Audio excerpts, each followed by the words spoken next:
This is Scenic Roots, talking writing. Our guest is Howard Brown. Mr. Brown's newest collection of poetry, Variations in the Perception of Colour, was published this month. The first question that occurs to me to ask you is, do you think poets are born or do you become one?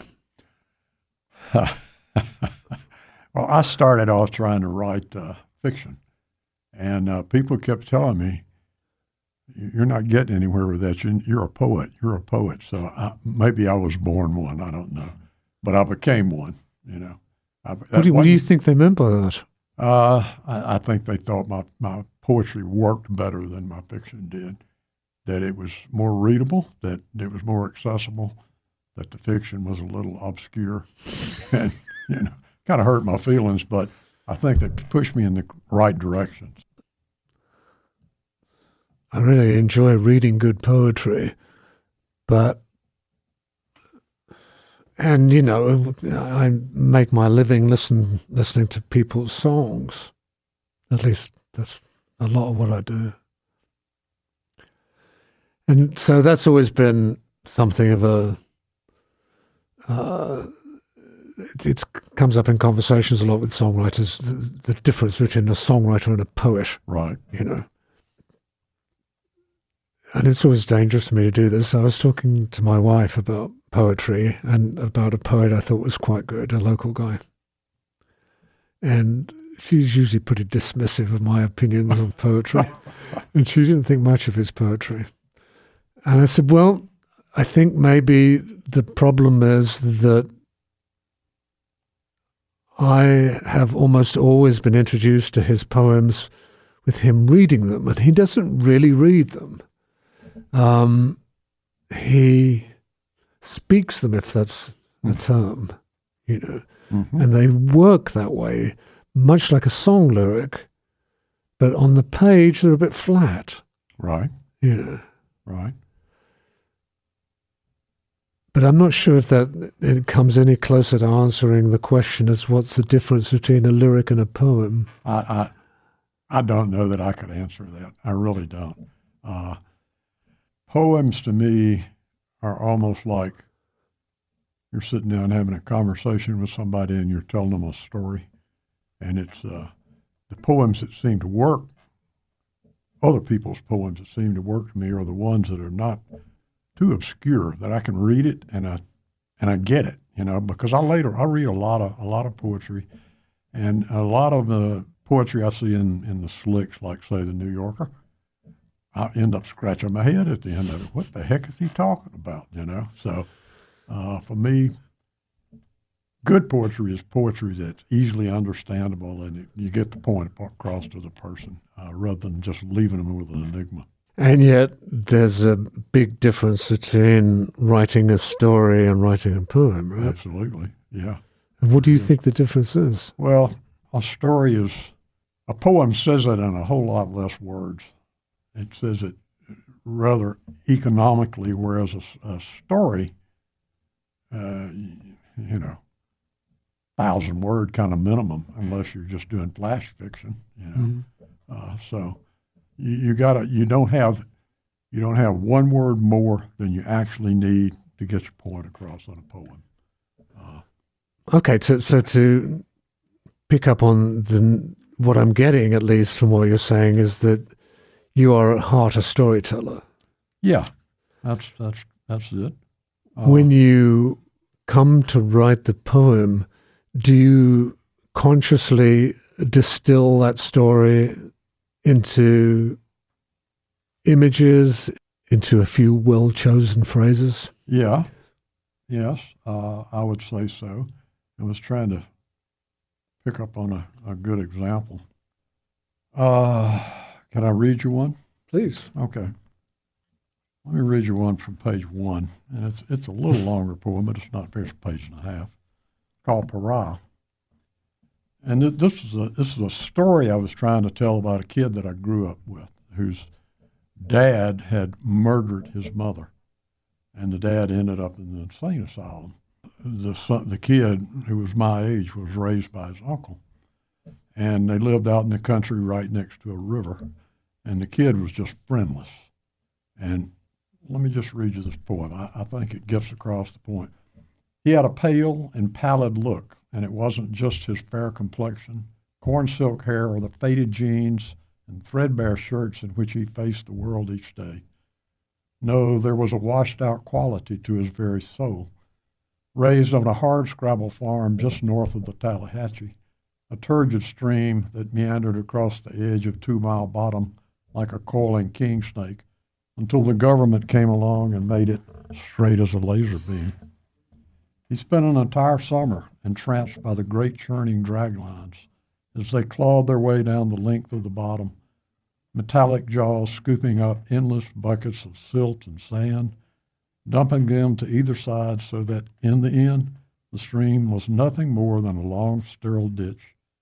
And in all the years that followed, however a conversation started, whatever its substance, he invariably managed to bring it around to those idyllic days he spent watching in wonder as they dredged the Tallahatchie. Waiting patiently for someone to befriend him, he was a pariah, a perpetual loner, a modern-day Huck Finn, but without Huck's wit and guile. Like a dog kicked one too many times, his first impulse always to tuck tail and run. I remember with no small measure of guilt and pain the day he dropped his head and wept when our sixth-grade class laughed as he struggled to describe the tiny attic room in which he slept. Proof positive of the unwitting and infinite capacity of children for abject cruelty. Though boys throw stones at frogs in jest, the frogs, they die in earnest. I was trying to capture that kid and my memory of him and how sad I am now when I think back on not having befriended him, And a poem seemed the best way to capture that, so. It does. Thank you. The Tallahatchie resonated because of that song by Bobby Gentry. That same river. For you, coming from this part of the world, that must have haunted you from the moment it was put on the radio. It did. I think it came out in 1967, if I remember. And I was in Washington, D.C., working for the Justice Department that summer, and I remember hearing it, and it just haunted me because it ran right through the little town where I lived, where I grew up. Yeah. The reason I think that song resonated with so many people was it's a good story, but she doesn't fill in all the details. Don't fill in all the details, no. I heard it on the radio just the other day, and I'm saying, well, what was he throwing off the Tallahatchie Bridge, Yeah. I was still wondering that. Yeah. Although, in retrospect, because I was only 16 when I heard it, so it never occurred to me that you might have a problem with your girlfriend, and that was right. seemed to be how they were solving it. But the beauty of this poem, I think, is that it begins as a narrative and a nice description of a young boy. Boy, does it have a sting in the tail? Yeah. Because that is where the poem makes its point, I think, about how as children we treat each other. How just infinitely cruel, unwittingly, by and large, I think. Thoughtlessly, really. Yeah, thoughtlessly.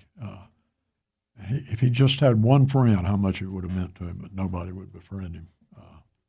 Like I say, it still haunts me to read the poem, Wow, that's understandable. Yeah, and I think that it's beginning to seem to me that there comes a point in our life, and I've come to it, where we start thinking about ways we did and didn't do what we should have done at a given time with the person we knew. Exactly. There's another one in here called Elephantine, about two kids in the same town, little different circumstances, same problem. It just brings me to tears almost when I think back about these kids. They both end up committing suicide as very young kids, and a lot of what I write comes out of that about memories of growing up and things that I didn't do or I should have done differently, and try to capture it. So maybe that has a little redemptive power if you put it down in print. Yeah, that's an interesting thought, isn't it? I certainly have had that conversation with any number of songwriters Yeah. for whom it seems to be a self-healing process in Right. many instances. Yeah. You know, Exactly. a way of processing Exactly. feelings. You know, when did you start writing poetry? Well, I was a lawyer by profession, and I spent endless hours, researching and writing briefs and arguing cases. And I covered a big area. I covered about a 9-state area at one time, and spent a lot of time on the road. And so at night, to sort of unwind, I began putting together some poetry, and it was just a kind of a way of unwinding. And then I retired in 2009, and I had, I always kept journals, and I jotted it down in journals, but I started doing it more seriously and submitting it to various places. And so really 2009, when I retired, moved from Memphis to Chattanooga, and got more serious about it, started submitting stuff to journals and what have you. Yeah. So it was so different from legal writing. I was going to say, welcome. How do the poet and the lawyer interact? It was just such a welcome respite, because there were worlds apart. They were like diametrically opposed, pretty much to me. Yeah. And yet, it seems to me that as an attorney, you are attempting to distill the truth. You are. And to express it in a way that will tell somebody's story for them? Yeah, what you're trying to do, and not necessarily tell the whole truth, because you're telling the truth as it best relates to your client, and you're not presenting the other side. So you don't tell the whole story, but you tell the story. You don't lie, but you tell it as best you can to your client's benefit. So poetry is a little different because you're trying to be more objective and tell the whole thing, rather than just representing one side of the picture. Yeah. And yet at the same time, attempting to distill a truth. Yeah. And so while, at least if we use that poem as an example, you start out fairly broad, but you come very tight. Right. By the end. Right. You are telling a story to make a point. Right. And is that generally true for your poetry? Yeah, pretty much so, yeah. Would you care to share another one? Let me read you Elephantine. It's about the same length, and it's about two boys in a town I grew up with, and they were sort of pariahs too. Well, no, let me back up. Let me read one called Willie Greenglass. Willie was a man in my town who had at one time been a professional man. Changed up a little in the poem, but he somehow went off emotionally and mentally, and he became a street person. Lived on the street, and he eventually, we had a poorhouse, so-called poorhouse. It may happen in Britain, where somebody who just has no means to support themselves, they can go and live. And he lived in. Yeah, Dickens called them the workhouse. That's exactly right. Very similar. So this is a story about this guy, Willie Greenglass. Who remembers Willie Greenglass? Poor, decrepit, baggy-assed old bum. Rumor has it he was once a carpenter, but somewhere along the way his mental plumb line began to sway, then swung totally off kilter. Ultimately, he found himself adrift in a parallel alien world from which there would be no return. What I recall of the man is his shuffling down Main Street in a battered slouch hat, threadbare coat, khaki work pants, and a pair of cast-off black high-top tennis shoes. Reeking of BO and urine, he would pause here and there to pick up a cigarette butt from the sidewalk, strip away the paper, then empty the tobacco into a Prince Albert can he stowed in his jacket pocket. Go to hell, go to hell, go to hell was his mantra, and sotto voce, he would repeat it endlessly to anyone who'd pause long enough to listen. Main Street was only a few blocks in length, and after he'd tried it end to end a time or two, he reversed course and began the arduous trek back out to the county poorhouse, which he called home. He'd also show up at the First Baptist Church from time to time, especially if they were holding a revival, ignoring the frenzied efforts of the ushers to walk him back out the door, his odor preceding him as he traipsed down the aisle so that the congregants began to scatter before he even came into view, invariably taking a seat in the front row, hoping for some sort of divine intervention, I suppose, that would deliver him from his misery, but it all came to naught. Now he lies in an unmarked pauper's grave, his dismal life having passed like a sheet of newspaper blown about in the wind, and sad to say, you'd be hard-pressed to find much of anyone in this, his old hometown, who remembers Willie Greenglass, poor, decrepit, bag-assed old bum.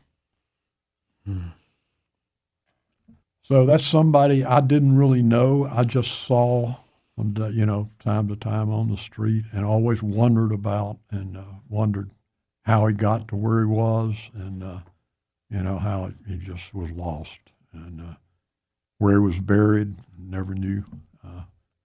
Just kind of a reminiscence about a character out of early life. Well, the first thing that occurs to me, Howard, is that it wouldn't take much to make that a song.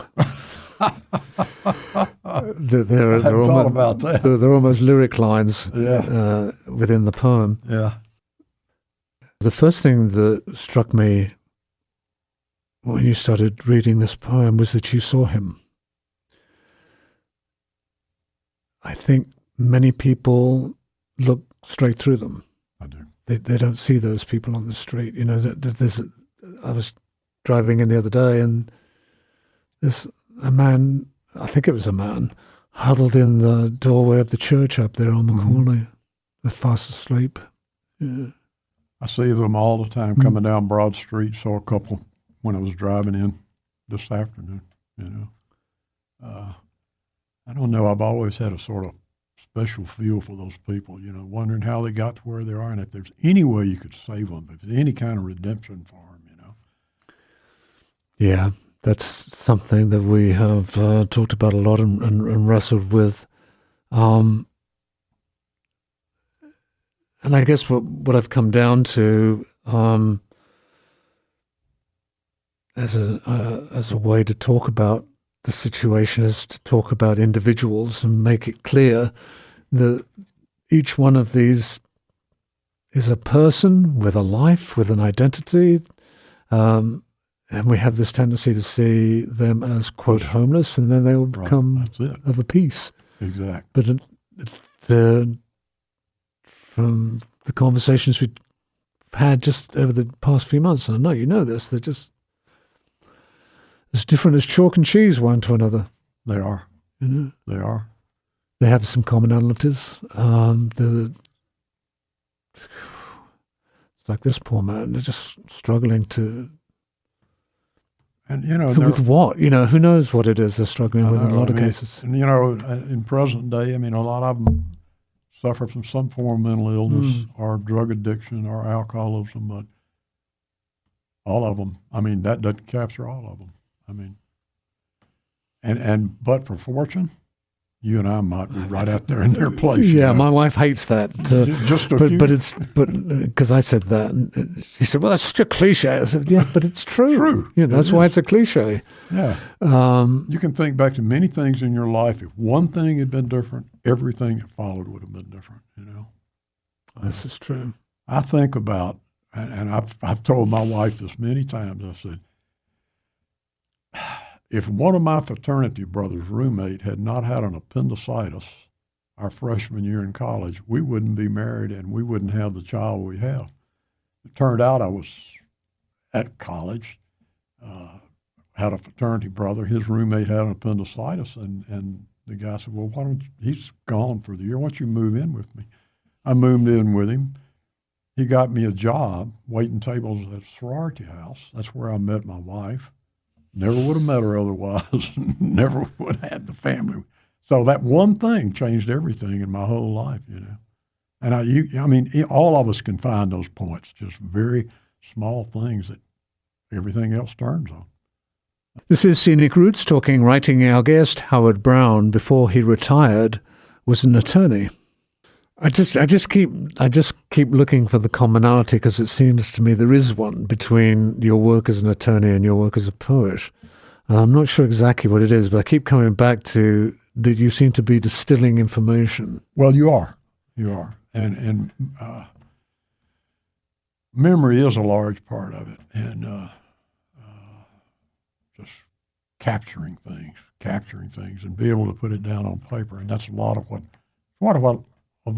what being a lawyer is. You capture being able to express support for a particular question in a dynamic, persuasive way. And you're really doing the same thing with poetry. You're going back in your memory, and you're remembering something, and you're trying to capture it and communicate it to the person who reads the poem, so that it accurately reflects what you've got in your head. Yeah. And I wonder sometimes just how accurate the portrayal of lawyers is on television. No. Because they're enormously verbose, and I think your challenge is to be succinct, isn't it? And some of them are. I mean, I've been in court before, and this lawyer on the other side would be up arguing something. Judge, I don't want to hear any more of that. Don't tell me any more of that. I don't want to hear it. Get to the point. Yeah. It is to be succinct. And usually when somebody's doing that, they're pettifogging. They're just blowing smoke. Yeah. They're blowing smoke. Trying to make themselves look good, but they're not really saying anything. Yeah. And they may have what they sort of suspect is a losing battle anyway. Exactly. Yeah. Which must be really tough. It's horrible. I usually when I knew I was going to lose, I tried to settle before I got to court. Yeah. There's no worse feeling than going in and just getting your butt kicked, I can imagine. On the merits, yeah. And it's such it seems to me it's a unique situation that's so formal, and there's a lot of power in that room. Oh, yeah. And you're pushing against it most of the time. You are. And there are a lot of difference in judges. Some are very accommodating and very courteous, and some are just tyrants, man. They'll just bash you, If you're not getting to the point that they want to hear, they will crush you. Yeah. And there's no worse feeling than getting crushed in front of a whole courtroom full of people. It's a bad feeling. Well, it's such an unequal relationship, isn't it? It is. It's like, it's the king and a serf. Yeah. You do this, and you do it. And your physical position in the room is sort of underlines that, doesn't it? Exactly. You're always looking up at them. Yeah, he's sitting up here, and you're down here. Yeah. Yep. Looking at the time. Do you care to share a couple more poems? Yeah, hold on just a second. Let me just take a look. It's something that might be interesting. Here's one. A lot of poems, a lot of my poems try to capture a particular weather, or how the weather is that you're existing in. And here's one called The Gloaming. It's on page 66. The gloaming is that end of day when it's almost, when the sun's gone down, but it hadn't gotten totally dark. It's kind of in between. Look, day is finished. Night almost come. Dark mountains crowd the horizon, the sky awash in a pale half-light, air thick with the whir of cicadas, as birds fold their wings in silent repose, and the mind's velocity begins to slow. This, the numinous moment sufficient unto itself, separating that which was from all that is yet to be. Mm. That's one of my favorite ones. I like that time of day. It's such a soft, wonderful time of day. I do too. And I have to tell you, Howard, I grew up, far north of here. London is, aside from latitudinally, it's about 1,000 miles north of Yeah, here. right. So summer nights, the twilight or the gloaming, as you call it, it's very long. Yeah. And I have this abiding impression that the gloaming in this part of the world was much shorter, but it doesn't seem that way at the moment. Right. I think it is. I've been to London. What I really remember the gloaming from Scotland, even further north, and it just lasted a long, long time. It doesn't quite get dark. It doesn't. At some points in the year. Never quite. But that's what I was trying to capture in this. And that's one of my favorites. Me too, because it's as you say, it's a soft time of day. The air is soft. It's quiet usually. It's usually cocktail time, so you're a little bit mellower than than at high noon. Yeah. Let's see. Let me share one other one. This is the last poem in the book. It's on page 89, called Rescued. And Rescued is about those kind of common mistakes that we all make from time to time. It's on page 89. Standing in the bathroom, attempting to text and pee at the same time, I dropped my cell phone in the toilet. In a flash, I saw the phone's microcircuits signing off one by one as I reached down and took hold of the little urine-soaked rectangle. And now, after 3 days of silence, no texts, no emails, no help from the ubiquitous Siri, the phone still buried in a bowl of Uncle Ben's long-grain rice, I wonder who, in truth, has been rescued, the cell phone or me. And that's just about how tied we are to ourselves. And I'm not, and it drives my wife up the wall, and I just can't do it. I try to separate myself. Yeah. I went to the car dealership to get my wife's car serviced today, and I took the Wall Street Journal and read it, and I looked around. Everybody else in the room had a cell phone just going at it, and I said, man, it's like a ball and chain around your leg, Yeah, I watch them do that all the time. I'm still not clear exactly what they're doing. It's just addictive. Yeah, they're absorbed by it. They are. I was riding the subway in London, same thing. It's universal. Yeah. Your collection has an interesting title.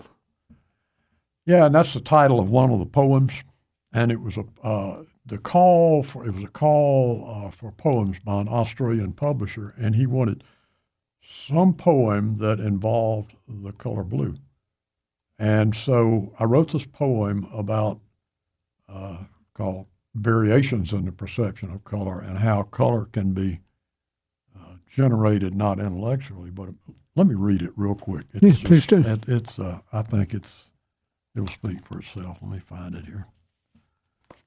So oftentimes what you see is dictated more by emotion than it is by what you're actually seeing. Let's see here. Oh, God, that's the truth. Okay. Let's see.